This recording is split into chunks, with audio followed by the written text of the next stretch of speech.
everybody, it's Tracy from Tracy's Bits and Pieces, and today we're celebrating Christmas in July with a fun project. Placemats. I'm going to show you how to make these super cute and easy placemats. Now I am using this really fun Grinch Christmas fabric, and as you can see I'm using lots of Christmas themed blocks. But the great thing about this project is you can use any 12.5-inch block. Maybe you have some orphan blocks hanging around, leftovers from last year or another project, some panel pieces, or even a really cute large fabric you just don't want to cut up too much.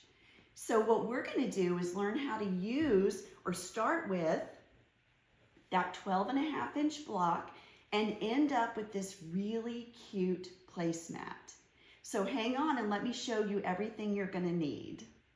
To make this placemat, you're going to need one 12.5-inch square, two 3.5 by 12.5-inch strips for the borders, a fat quarter for your backing, and two 2.5 by width of fabric strips for your binding. You're also going to need a scrap piece of batting. Once you've sewn your two border pieces onto your 12.5-inch square, you're going to layer that with your batting and your backing just like you would any other quilt. Now you can quilt however you like. Since it's a placemat, I like mine to be nice and stiff, so I do a lot of quilting on mine.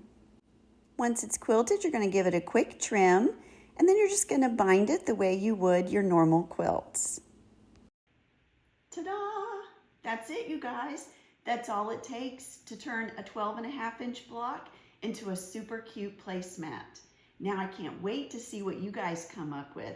Don't forget to share your projects with me so I can cheer you on. You guys have fun.